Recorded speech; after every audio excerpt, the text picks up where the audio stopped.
Presiden Joko Widodo melantik Ketua Umum Partai Demokrat Agus Harimurti Yudhoyono sebagai Menteri Agraria dan Tata Ruang atau Kepala Badan Pertanahan Nasional, dan pelantikan AHY guna menggantikan Hadi Cahyanto yang kini menduduki posisi baru sebagai Menteri Koordinator Politik Hukum dan HAM. Apakah pelantikan ini sebagai jembatan untuk menguatkan koalisi dan memecah hak angket? Untuk membahasnya sudah bergabung bersama kami di Sindo Sore tenaga ahli utama KSP Johannes Joko, politisi Demokrat Herman Hairon, dan pengamat politik Nyarwi Ahmad. Assalamualaikum, selamat sore Bang Johannes, Bang Nyarwi, Bang Herman. Terima kasih.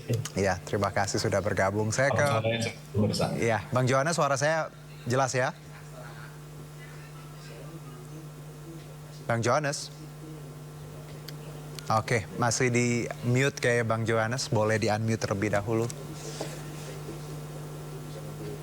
Bang Johannes? Oke. Kami juga jelas, Mas? yes, baik Bang Johannes. Kami juga tadi menghubungi, iya, kami sudah menghubungi juga pengamat politik Bang Nyarwi, nampaknya belum terhubung. Saya mungkin ke Bang Johannes terlebih dahulu. Kalau bicara pertimbangan memilih AHY dan juga tadi men-switch Pak Hadi, apa kira-kira dari istana? Silakan Bang Johannes.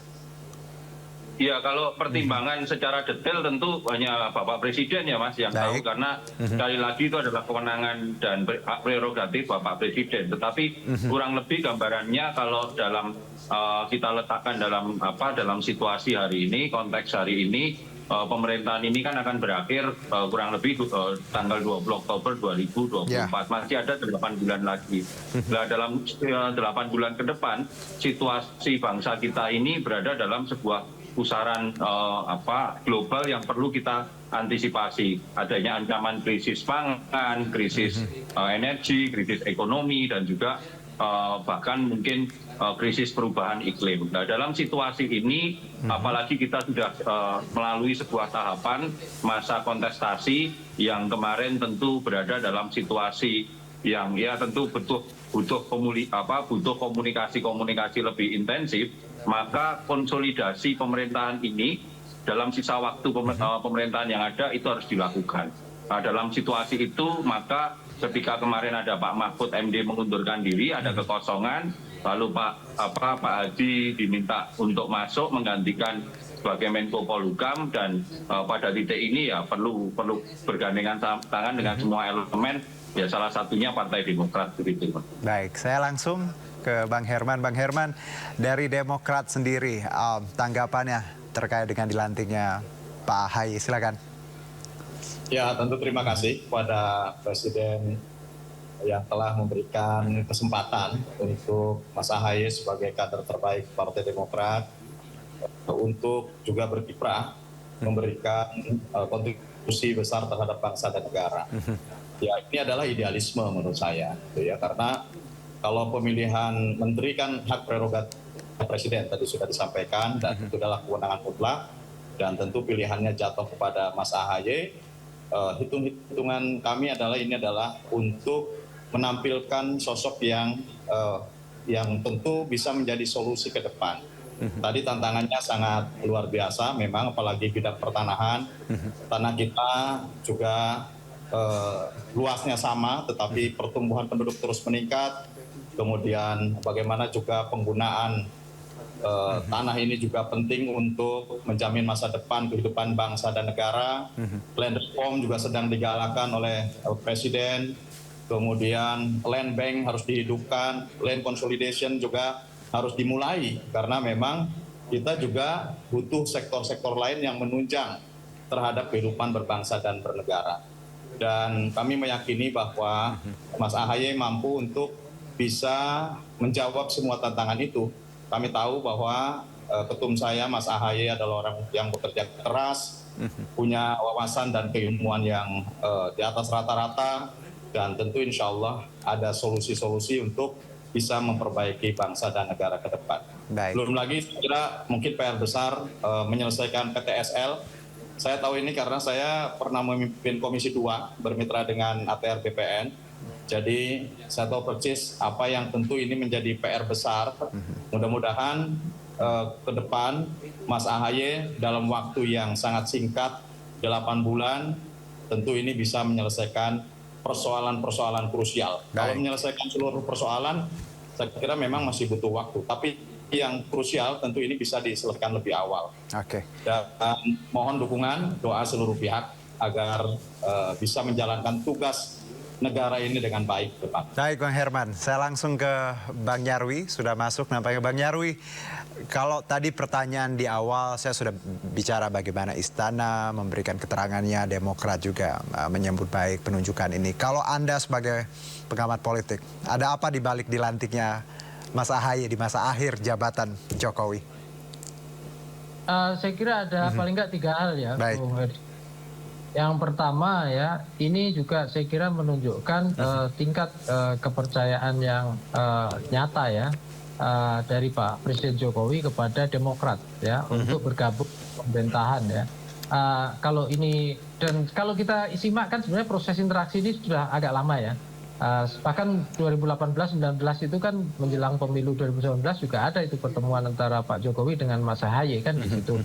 Tetapi kan waktu itu juga prosesnya tidak semulus atau gabung di koalisi Pak Jokowi ya, itu satu.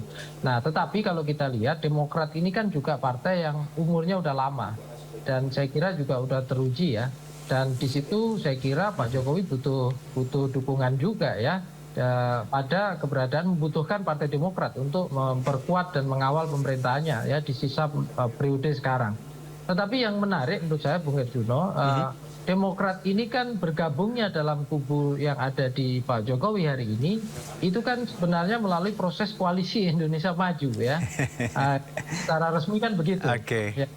Biasanya kalau begini ini Mas Herman Khairon, itu biasanya kan pelantikan ketika ditentukan di kabinet adalah setelah nanti capres-capres ditetapkan ya oleh KPU untuk mengelola pemerintahan. Nah, pertanyaannya apakah ini bagus atau tidak? Menurut saya juga bagus juga. Contohnya kenapa saya bilang begitu? Karena apa? Karena berdasarkan data Realcon maupun data Quickcon gitu ya, walaupun secara resmi ya hasil pemilu belum diterima, tetapi data yang menunjukkan kan juga menjadi pemenang. Bang Nyarwi, kalau anggapan ucapan terima kasih, apakah bisa kita terima misalnya ada argumentasi ini? Ya begini, kalau itu dianggap sebagai hadiah katanya begitu. Ya itu wajar kalau orang bekerja kemudian menunjukkan loyalitas dan capaiannya, saya kira wajar mendapatkan itu. Walaupun pasti Bang Herman Khairon mungkin mengatakan ya itu bukan hadiah gitu loh. Kira-kira begitu. Tetapi masyarakat juga bisa berpersepsi begitu Bung Herjuno. Tetapi ini juga saya kira kelanjutan dari model politik akomodatif Pak Jokowi yang itu sebelumnya kan dilakukan juga ke Pak Prabowo kan. Dilakukan ke Pak Sandi, dilakukan ke Pak Zulhas juga gitu. Nah, yang saya belum selesai ya menjelaskan. Masuknya Bung Ahaye ini, Mas Ahaye ini ke pemerintahan Pak Jokowi, saya kira ini juga punya 2 fungsi sekaligus. Yang pertama ya, saya kira ya Pak Ahaye ini kan belum pernah punya pengalaman atau kesempatan, katakanlah begitu ya, di lembaga eksekutif ya. Nah ini saya kira juga menjadi kesempatan ya bagi Pak Ahaye untuk menunjukkan prestasinya, kemampuannya. Pak Ahaye itu kan punya background yang bagus ya, pendidikannya, ya pengalamannya bahkan sebagai ketua umum dari 2020 gitu ya, pernah kontes di Pilkada DKI dan sudah menjadi orang sipil kira-kira gitu dari 2016. Saya kira dengan berbagai background pengalaman itu akan bagus ya, punya panggung seperti sekarang di itu. Nah, yang kedua Bung Herjuno, ini juga saya kira nanti di pemerintahan berikutnya, ini kan ada pemerintahan transisi. Dengan masuknya bergabungnya Pak Ahaye, saya kira itu juga lebih memuluskan proses transisi. Kenapa? Biasanya walaupun ini juga mendukung kelanjutan Pak Jokowi yang berdasarkan data Realcon maupun Quickcon ya Pak Prabowo, tetapi saya lihat juga itu juga lebih memperpendek proses transisi. Tetapi terlepas dari itu Bung, ini kan balik lagi, ini kan kita belum menerima hasil resmi dari KPU. Bang Nyarwi, kontroversi masih terjadi. Nah karena itu politik akomodasi Pak Jokowi juga mendinginkan juga. Baik Bang Nyarwi, saya dapat poinnya. Kita beri kesempatan dulu untuk Istana merespon bahwa Bang Johannes, kalau tadi ya memang ada tantangan seperti itu menjawab dinamika dan dengan pertimbangan tentunya hak prerogatif seorang presiden. Tapi kalau ada anggapan dari masyarakat bahwa ya tadi analisa ya Bang Nyarwi, bagaimana hadiah, terima kasih, transisi, bagaimana Istana menjawab ini? Ya kalau saya justru malah kami tidak melihat tentang konteks hadiah dan segala macam, tidak begitu ya. Tapi kalau kita mau lihat secara real hari ini, Pilpres itu sedang dalam proses perhitungan semua, kemudian ada quick count yang dilakukan dan segala macam. Tampaknya berdasarkan pengalaman yang lalu, kita sudah bisa mengira-ngira begitu siapa yang akan melanjutkan pemerintahan ini berikutnya. Dan ini kita melihat bahwa ini adalah komitmen kuat Bapak Presiden yang selalu disampaikan jauh-jauh hari bahwa pemerintahan ini siapapun nanti yang berganti, karena agenda konstitusi 5 tahunan, semua agenda-agenda pemerintahan yang sudah diletakkan itu harus segera berjalan, tidak boleh ada jeda begitu, karena momentumnya, Mas. Kenapa saya bilang momentum? Momentum bonus demografi, momentum Indonesia bagaimana bisa melakukan langkah-langkah cepat ketika menghadapi pandemi COVID dan segala macam, itu harus segera dilanjutkan terus-menerus berkelanjutan begitu. Maka harus dilihatnya ini bukan sekedar, ini bukan nggak ada hubungannya dengan hadiah, atau ini harus dilihat sebagai apa yang disampaikan Mas Nyarwi tadi terkait tentang transisi kepemimpinan, transisi bagaimana pemerintahan ini harus terus berjalan, memanfaatkan momentum-momentum emas yang dimiliki saat ini. Dan Istana sudah bisa meraba lah hasilnya, karena memang ya quick count dan real count juga sudah mengarah ke sana ya Bang Yohanes ya? Ya betul, kurang lebih seperti itulah. Kita harus yang harus segera diambil adalah langkah-langkah, dan sekali lagi Bapak Presiden tidak ingin dalam 8 bulan sisa pemerintahan beliau, kemudian pemerintahan ini tetap harus dilakukan kerja-kerja cepat. Ada sejumlah PR program strategis nasional yang harus dilakukan, dan bahasanya adalah gasnya harus tetap pol gitu, remnya blong untuk demi kepentingan bangsa dan negara begitu. Gasnya harus pol ya. Nah, kalau saya ke Bang Herman, ya selamat tentunya untuk Bang Ahaye atas tadi pelantikan hari ini. Tapi kalau ada anggapan publik Bang Herman terkait Demokrat ya, sebagai hadiah tentunya terima kasih ucapan karena sudah membantu tadi tim Prabowo dan Gibran misalnya. Bagaimana Demokrat menjawab rasa skeptis atau banyak pertanyaan dari publik misalnya, ada seperti itu Bang Herman? Ya, sebenarnya ini kan sudah jauh hari sebelumnya ya, dan bagi Demokrat sangat terbuka. Jika negara membutuhkan dan hak prerogatifnya Presiden memberikan ruang yang terbuka untuk kadernya turut serta di dalam walaupun dulu oposisi gitu Bang. Di Indonesia kan tidak mengenal oposisi, ya. Oposisi itu terjadi kalau dalam sebuah sistem politik yang dui parti misalkan, atau dalam sebuah koalisi permanen, kan tidak ada gitu ya. Nah, oleh karenanya sudah sangat biasa di Indonesia jika memang negara memanggil Presiden kemudian membutuhkan kehadiran sosok yang tepat untuk bisa menyelesaikan ataupun mencapai terhadap target-target kementeriannya, target-target sektoralnya, ya tentu ini akan memilih orang yang tepat. Dan pilihan itu sekarang kepada Mas Ahaye, tentu ini akan dikerjakan nanti oleh Mas Ahaye dengan serius, dan sisa waktu tersedia ini yang akan dikejar. Tentu persepsi dari seluruh kalangan tidak akan bisa dilepaskan dari persoalan politik, karena memang menteri adalah jabatan politis. Nah, tetapi saya kira secara esensial bahwa ada target-target yang ingin dicapai, dan ruangnya terbuka ketika ada rekomposisi. Ada Menko Polhukam yang mengundurkan diri dan kemudian bergeser, tentu ini pula yang kemudian pada akhirnya dipilih Mas Ahaye sebagai orang yang tepat untuk membawa Kementerian ATR BPN ke depan lebih baik.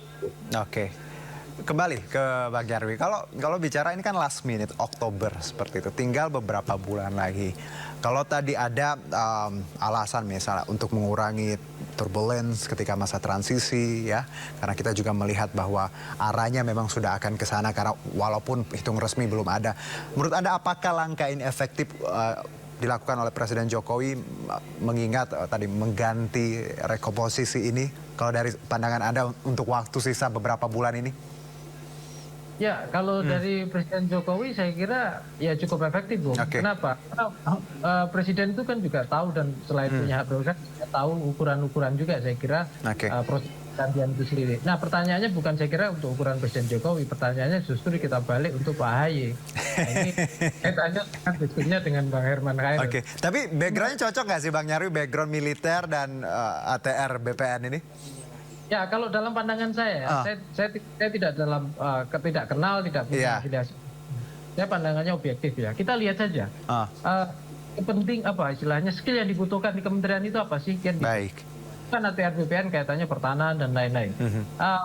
Saya kira Pak Ahy ini gitu ya, itu kan punya background militer ya, pernah berkarir lama sampai mayor. Saya kira semua banyak tahu lah bahwa di militer salah satu ilmu dasar itu kan penguasaan teritorial gitu ya. Itu ilmu hal yang dasar dan saya kira penugasan reguler berbeda itu semua skill-skill yang dimiliki ya. Nah belum lagi Bung, Pak Ahy ini juga saya kira punya background public policy pendidikannya di Harvard, kemudian di S3-nya juga di UNER dan lain-lain. Belum pengalaman politik sebagai ketua umum partai. Jadi saya kira kalau misalnya mengelola kementerian ya bukan saya tidak meremehkan tidak ya, tetapi saya kira Pak Ahy punya bekal yang cukup dan kuat ya, termasuk kematangan juga dalam memanfaatkan posisi itu sebagai menteri. Nah pertanyaannya adalah seberapa mampu kan gitu, atau seberapa Pak Ahy bisa memaksimalkan perannya gitu dalam waktu sisa pemerintahan 8 bulan ini ya, bahkan nanti connect atau nyambung dengan masa transisi. Nah ini saya kira justru akan menguji kan gitu. Kenapa? Ini juga menjadi poin bagus juga Pak Ahy, karena apa? Panggung eksekutif gitu ya di kementerian, apalagi misalnya di sana juga ada beberapa hal yang harus diselesaikan. Bahkan kalau bisa menunjukkan kinerja yang bagus, saya kira apresiasi datang dari banyak kalangan ya, dari pemilih Demokrat, dari juga yang pemilih secara umum.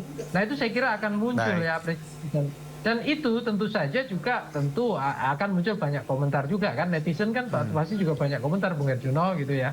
Nah ini juga saya kira ya itu tadi ada dinamika politik makro gitu, ada juga konteks relasi antara elit partai, tetapi saya kira ya apa yang dilakukan Pak Presiden juga bagian dari hal yang lumrah ya, istilahnya mengakomodasi ya partai-partai yang mungkin bisa ya katakanlah berkontribusi ya termasuk pada pemerintahannya, terlepas dari sekali lagi ini pemilu belum hasilnya belum resmi kira-kira gitu. Iya, baik Bang Nyarwi.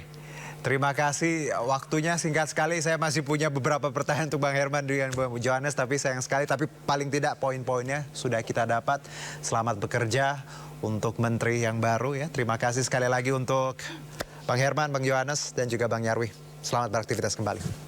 Terima kasih semuanya. Terima kasih Pak Herman, Mas Nyarwi.